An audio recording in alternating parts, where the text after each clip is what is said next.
Z থিমের customisation এখন দেখানো হবে। আমরা মূলত জেড থিমের হেডার সেকশন যেটা আর জেড থিমের ফুটার সেকশনটি কাস্টমাইজেশন করার চেষ্টা করব। প্রথমত আপনারা জানেন বর্তমানে জেড থিমের বিভিন্ন ধরনের রিডিজাইন ভার্সন তৈরি হয়েছে। এর মধ্যে অর্ডিনারিটি সর্বপ্রথম রিডিজাইন ভার্সন নিয়ে এসেছে। আমরা এখন অর্ডিনারিটির মতো হেডার সেকশনটি ডিজাইন করব এবং ফুটার সেকশনটি ডিজাইন করে দেখাবো। প্রথমে আপনারা অর্ডিনারিটির ওয়েবসাইটে ঢুকবেন, এরপর আপনার থিম সেকশনে এডিট এইচটিএমএল এ যাবেন। এখান থেকে কাস্টম সিএসএস যাবেন। আমরা কাস্টম সিএসএসটি খুঁজছি। এই যে your custom CSS is here, এখানে ক্লিক দিয়ে এন্টার দিবেন। এখানে আপনি সকল কোডগুলো পেস্ট করতে পারেন। প্রথমত আমরা এখানে ফুট হেডারের উপর ক্লিক করব। ক্লিক করে বাম পাশে মাউস ক্লিক করে ইনস্পেক্টে যাবেন। ইনস্পেক্টে যাওয়ার পর এখানে ধরবেন হেডারের উপর। এই দেখেন হেডারে একটা কোড চলে আসছে, কোডটি কপি করুন। কপি করার পর আপনার থিমের ভেতরে গিয়ে ইওর কাস্টম সিএসএস হেয়ার এর নিচে পেস্ট করবেন। এবার সেভ করুন।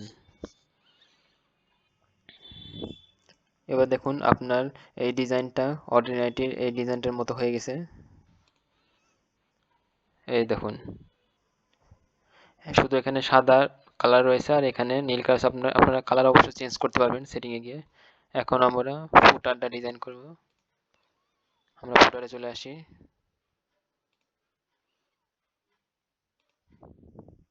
এখানে ফুটারে কোডিং দেখতে পাবেন। এই যে ফুটারে কোডিং চলে আসছে। এটা পুরোটা কপি করবেন, করে আবার পেস্ট করুন এখানে, দিয়ে সেভ করে দিন।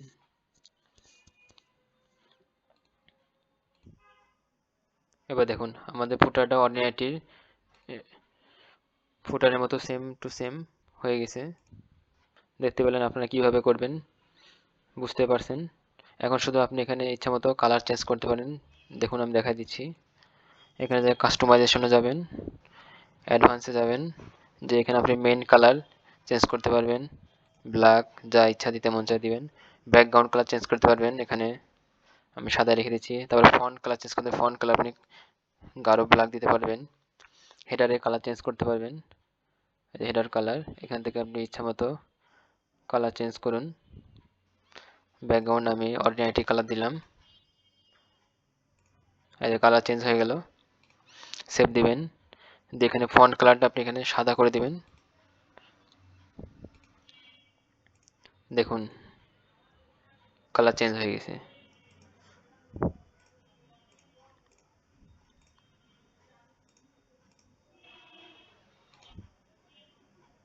তারপরে বর্ডার কালার চেঞ্জ করা যাবে, ইচ্ছা মতো আপনি কালার দিতে পারেন।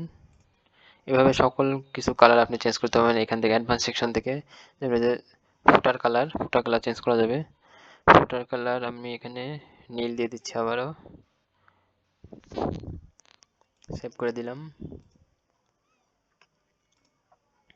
এবার দেখুন ফুটার কালার চেঞ্জ হয়ে গেল। এখান থেকে আপনি ফন্ট কালারটা ব্ল্যাক করে দেন।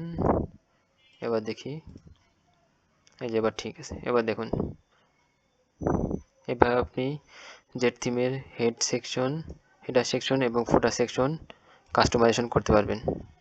আশা করছি বুঝতে পারছেন।